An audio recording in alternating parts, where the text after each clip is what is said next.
안녕하세요. 퍼스트터치 축구 신화입니다. 이강인 선수의 가치에 대한 평가가 하루가 다르게 하늘로 높이 치솟고 있습니다. 심지어는 이강인에 대해서 라리가에서 메시 이후 최대의 재능이라는 평가까지 나오고 있기도 합니다. 물론 이런 평가들이 틀린 말은 아닙니다만 지금의 이강인은 물론 그 이전에도 이강인의 재능은 메시와 마라도나를 연상시키는 엄청난 수준이었고, 이제 이번 시즌 마요르카에서 출전 시간이 확보되면서 이강인의 참모습이 드러나고 있는 것일 뿐입니다. 마요르카라고 하는 프리미에라 리가에서는 이강인이 아니었으면 스페인 축구에 대한 어지간한 매니아가 아니라면 그 이름조차 몰랐을 팀에서 이강인이 지금 현재 5골과 4개의 도움을 기록하고 있는 스타 플레이어의 기준으로 봐서는 평범하다 못해 오히려 부족하다고 할 수 있는 스탯만으로도 이렇게 주목받고 높이 평가되는 이유는 무엇일까요? 그것은 재능에서는 토탈 패키지로 축구의 거의 모든 재능을 최고 수준으로 갖추고 있고, 실전에서는 거의 모든 공격 전술을 다 소화할 수 있는 웰라운드 공격수로서의 역량을 완벽하게 갖추고 있기 때문입니다. 즉 재능과 역량이라는 측면에서 보면 지금의 스탯은 거의 의미가 없을 정도로 향후 이강인의 포텐셜과 성장 속도에 초점을 맞추고 있기 때문입니다. 그리고 이런 성장과 발전은 이강인의 재능과 역량이 10분 발휘될 수 있는 수준의 팀에서 뛰게 된다면 어쩌면 메시 이후를 잇는 기술축구와 낭만축구의 마에스트로로서 이강인은 현대 축구사에 커다란 한 획을 긋는 선수가 될 것입니다. 그리고 이강인이 이런 역사를 써내려갈 수 있는 가장 적합한 환경과 전술적 여건을 갖춘 팀은 바로 과르디올라 감독이 지휘하고 있는 맨시티이고, 무엇보다도 이전까지는 이강인이 맨시티에게는 뭔가 부족한 선수라는 다소 왜곡된 이미지가 강했었지만 지금의 이강인에 대한 평가는 맨시티에서도 당당하게 자신의 역할을 수행할 수 있는 레벨의 선수라고 평가되고 있다는 것이 매우 고무적입니다. 앞선 영상들에서 이강인의 개별적인 재능과 역량에 대해서 분석해 보았고, 이어서 이강인의 이러한 재능과 역량이 맨시티에서 어떻게 활용되고 또 이를 통해서 이강인이 맨시티에서 어떻게 성장하고 발전하여 글로벌 슈퍼스타로 비상할 수 있는지에 대해서 이야기를 해보았습니다. 이번 영상에서는 앞선 영상들의 내용에 더해서 맨시티의 과르디올라 감독이 이강인을 필요로 할 수밖에 없는 그 배경과 이유에 대해서 한번 이야기해 보겠습니다. 이강인이 맨시티와 연결되고 있는 이유는 바로 과르디올라 감독의 축구 역사에서 찾아볼 수 있습니다.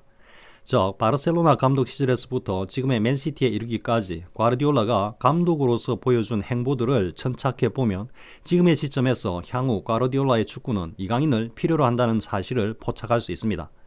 과르디올라는 무리뉴나 콘테와는 다르게 부단히 가장 효율적이거나 아니면 때로는 매우 실험적인 전술까지 시도하면서 그 당시 시점에서 축구에 있어서 가장 최고의 레벨의 축구를 시연하고자 하는 철학을 가지고 있는 감독입니다.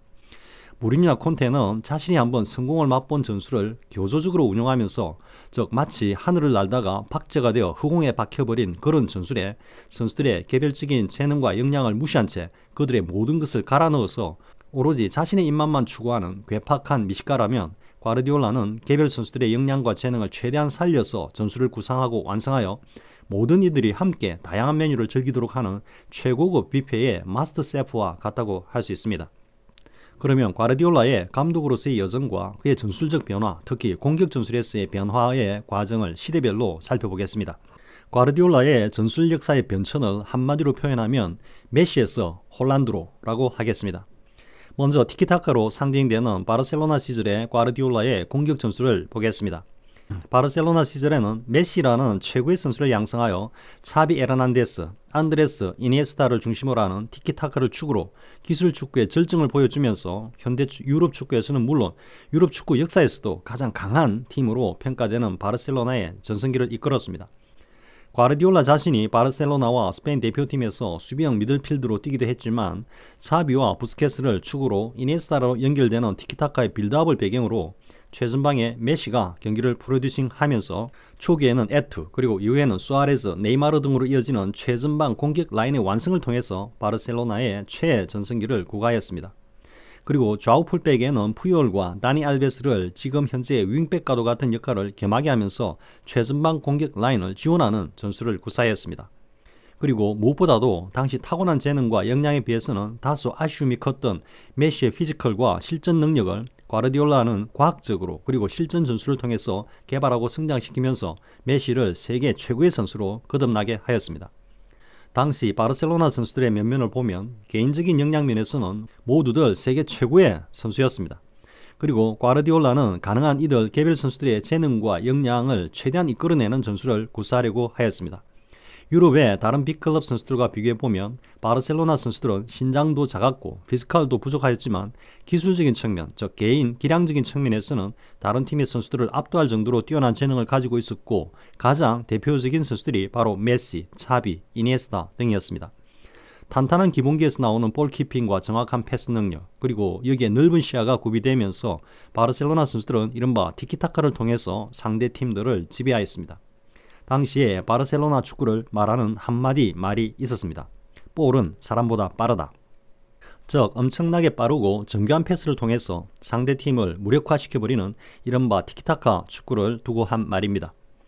현대 축구 그 자체라고 할 수 있는 압박 축구를 간결하고 빠른 패스워크를 통해서 아예 압박의 기회조차 주지 않고 원천적으로 무력화시켜버리는 바르셀로나 축구는 그렇게 과르디올라의 전술적 창의성과 과감한 실행을 통해서 점점 더 강력함을 떼갔습니다. 이런 바르셀로나에 대항하는 전형적인 공격 전술로는 프리미어리그의 전통적 공격 패턴인 빠른 윙어 플레이를 통한 크로스가 있고 다른 한편에서는 엄청난 기동력과 조직력을 바탕으로 가공할 역습을 선보이는 바이에른 뮌헨으로 대표되는 독일형 축구의 윙어 전술이 있습니다. 프리미어리그와 분데스리가의 윙어 전술의 차이점은 프리미어리그는 주로 사이드에서 중앙 박스를 향한 하이볼 크로스에 주력하는 반면 분데스리가는 하이볼보다는 박스 부근에서의 그라운드 플레이를 통한 원투 패스나 컷백 플레이에 보다 중점을 둔다는 것입니다. 바르셀로나에서는 과르디올라는 윙어 플레이에 주력하지 않고 메시를 축으로 하는 티키타카로 주로 중앙을 공략하는 공격 전술을 구사하였습니다. 전성기에 소위 MSN 라인으로 불렸던 최전방 중앙의 메시와 좌우의 네이마르와 수아레즈 조합도 전통적인 윙어 플레이가 아니라 모두가 사이드에서 중앙을 파고드는 간결하고 빠른 패스 플레이로 상대팀을 공략하였습니다. 공격 전술의 관점에서 보면 사이드에서 빼서 윙어에게 공격의 주도권을 주는 것은 달리 말하면 중앙에서 효율적인 공간을 확보하기 어려울 때 특히 자주 사용하는 것입니다. 그러나 당시에 바르셀로나는 각 선수들의 엄청난 기술적 수준을 바탕으로 높은 점유율을 가져가면서 공격 시에 중앙에서도 메시를 축으로 하는 정교한 티키타카를 통해서 공간을 쉽게 확보할 수 있었기 때문에 굳이 윙플레이를 필요로 하지 않았다고 하겠습니다. 과거 펠레로 대표되는 브라질의 기술 축구에 대항하기 위하여 시작된 것이라고 할 수 있는 압박 축구를 다시 티키타카로 무장한 기술 축구로 무력화시키면서 세계 축구를 호령한 과르디올라의 전술적 안목과 과감한 실행은 매우 높이 평가되어야 할 것입니다. 이렇게 바르셀로나에서 이룰 것을 모두 다 이룬 과르디올라는 2013-14 시즌부터 바이에른 뮌헨의 감독을 맡게 됩니다. 당시 뮌헨은 아렌 로벤과 비엘이라고 하는 유럽 최정상의 두 윙포드가 있었고 여기에 스피드를 바탕으로 하는 독일 특유의 조직력과 기동력으로 강력한 역습 축구를 구사하고 있었습니다. 그러므로 과르디올라는 바르샤 시절의 티키타카에서 이제는 윙플레이, 특히 앞서 말한 특징을 보이는 독일식 윙플레이를 축으로 하는 공격 전술을 운용합니다. 물론 여기에 티키타카를 가미한 퓨전식의 전술을 구사하면서 때로는 실패를 맛보기도 하지만 과르디올라의 이런 패스 신봉주의는 뮌헨의 윙어들도 사이드에서 중앙을 향한 하이크로스보다는 박스 부근에서 중앙 침투를 주로 하면서 그라운드 볼 플레이로 정교한 원투 패스 또는 컷백을 노리는 전술을 주로 구사합니다. 그러다 보니 전형적인 타겟형 9번 스트라이커를 주로 활용하기보다는 다소 가짜 9번에 가까운 전술을 구사하면서 토마스 뮬러와 같은 퓨전형 중앙 스트라이커의 활약을 이끌어냅니다.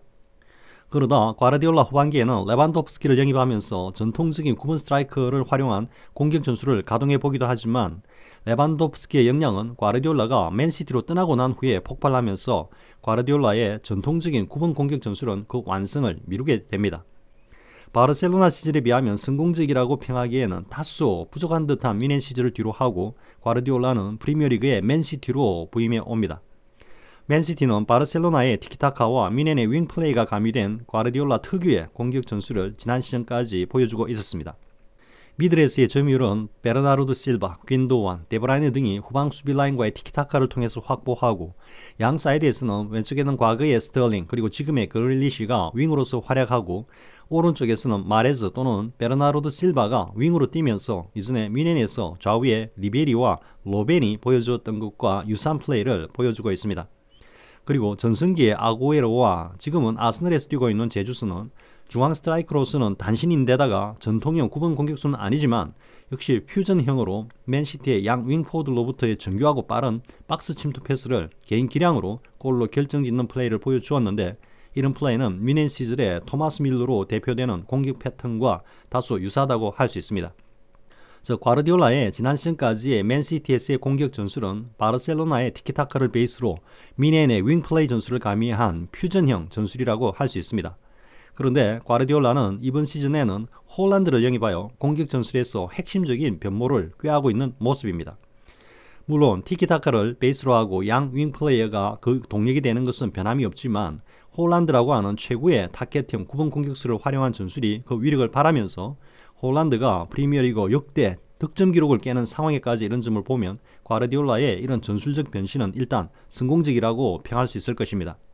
즉 이제는 과르디올라가 전통적인 9번 공격 전술을 가미하면서 지금의 스쿼드와 전술에서도 가공할 위력을 발하고 있지만, 여기에 이를 더욱더 위력적으로 업그레이드 시킬 수 있는 윙어 플레이 전술을 구사할 가능성이 매우 높다는 것입니다. 그리고 과르디올라의 이런 전술 구상에서 기존의 티키타카와 윙 플레이를 훼손시키지 않으면서 홀란드의 공격력을 더욱더 배가시킬 수 있는 재능과 역량을 가진 선수가 바로 이강인이라는 것이고, 또 여기에 그치지 않고 맨시티의 공격 전술의 다양화와 그 수준을 높여줄 수 있는 선수가 바로 이강인이라는 것입니다. 먼저 지금의 맨시티에서 홀란드의 역량을 최대로 끌어내지 못하고 있는 부분은 바로 홀란드의 타점 높은 헤딩력입니다. 물론 과르디올라의 전술 역사에서 9번 스트라이커의 헤드골을 노리는 하이크로스 전술은 매우 예외적이고 제한적이었다고 하겠지만, 지금의 홀란드의 이런 역량은 세계 최고 수준이고, 따라서 이런 역량을 묵히는 것은 전술적인 낭비라고 할 것입니다. 그리고 지금의 맨시티의 스쿼드의 윙어들을 보면 마레즈와 베실바, 그리고 그릴리시와 포든 등, 그리고 여기에 데브라이너까지도 홀란드에게 헤드골을 만들어낼 수 있는 정교한 하이크로스 역량은 그들의 그라운드볼 역량에 비해서는 상대적으로 부족하다고 할 수 있습니다. 즉 이들은 티키타카에 최적화된 그라운드볼 플레이어들이지 중앙의 타겟형 공격수를 정확하게 겨냥하는 하이볼 클래스 역량은 상대적으로 수준이 떨어진다는 것입니다. 그러나 마요르카에서 무리케 머리를 정확하게 장거리 미사일로 타격하는 이강인의 하이크로스, 그리고 지난번 카타르 월드컵에서 역시 조규성의 머리를 정확하게 타격한 이강인의 하이크로스에서 보듯이, 이강인의 장점 중에 하나가 바로 이런 정확하고 날카로운 크로스 역량이고, 이런 이강인의 역량과 맨시티의 지금의 윙어들의 크로스 역량과 비교해보면 단연 이강인의 크로스가 뛰어나다는 것을 알 수 있습니다. 홀란드의 활용이라는 측면 하나만 보아도 맨시티에서의 이강인의 활용도와 그 가치는 얼마든지 인정될 수 있습니다. 홀란드의 헤더 역량뿐만 아니라 홀란드의 발밑 역량까지도 이강인이 지금의 기존 선수들보다 더 효율적으로 끌어낼 수 있는 재능을 이강인은 가지고 있습니다. 이강인이 맨시티에서 뛰게 된다면 지금의 마요르카에서의 주 포지션인 왼쪽 공격형 미들 내지는 윙으로 뛸 가능성이 매우 높습니다. 그것은 주발인 왼발로 홀란드에게 하이크로스를 올리는 것이 주된 임무가 될 것으로 보이기 때문입니다. 맨시티 왼쪽의 윙어인 그릴리시는 아직까지는 드리블 원툴에 특화된 플레이를 하고 있고, 반대로 포드는 드리블 역량은 부족한 반면 홀란드를 비롯한 공격 라인과의 연계 플레이에 중점을 두고 있습니다. 이를 달리 보자면 그릴리시는 포든에 비해서 키패스 역량이 부족하고, 포드는 그릴리시에 비해서 드리블 역량이 부족합니다. 그리고 그릴리시는 탈압박 역량이 현저히 부족하고, 포드는 탈압박은 그릴리시보다는 낫지만 이강인에 비하면 부족합니다. 이강인은 그릴리시의 드리블, 포든의 키패스 모든 부분에서 앞서 있고, 특히 탈압박 역량은 비교 불가할 정도로 탁월합니다. 그리고 이강인의 이런 탈압박 역량이 지금처럼 사이드에서가 아니라 만약 박스 부근에서 몇 차례 성공하게 된다면 그 이후에 이강인의 플레이는 상상이 가지 않을 정도로 엄청난 퍼포먼스를 보여줄 것입니다. 이강인의 뛰어난 축구 지능과 넓은 시야, 그리고 상대를 압도하는 자신감은 이런 다재다능하고 위력적인 역량들을 즉시즉시마다 시전할 수 있을 것이고, 이런 플레이를 통해서 홀란드와의 호흡이 제대로만 이루어진다면 프리미어리그에서 시즌 두 자릿수 골도 가능하다고 봅니다. 그 외에 이강인의 데드볼 마스터로서의 역량, 즉 코너킥과 프리킥에서의 정교하고 날카로운 킥력은 특히 홀란드와의 세트피스 전술에서 더욱더 위력을 발할 수 있을 것입니다. 그리고 이번 헤타페전에서 보여준 크레그로서의 역량 또한 과르디올라가 주목하지 않을 수 없을 것입니다. 첫 골에서 보여준 영리한 옵사이드 브레이킹과 60m 전력 드리블 시에도 조금의 흐트러짐도 없는 탁월한 드리블 역량, 그리고 이어지는 확실한 피니쉬 모습에 이르기까지 이강인은 최전방 공격수로서의 역량 또한 구비하고 있습니다.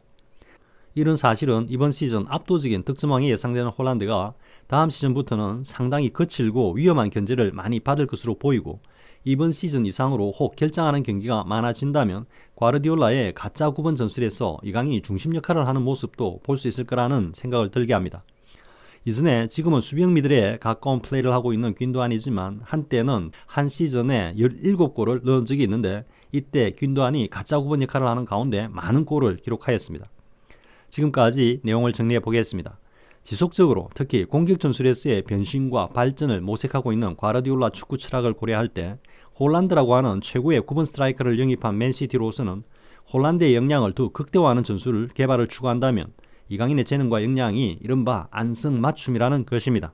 그리고 여기에 덤으로 이강인의 세계 최고 수준의 다양한 재능과 역량은 맨시티의 공격 전술의 다변화와 그 위력을 증강시키는 데 매우 큰 기여를 할 것이라는 겁니다.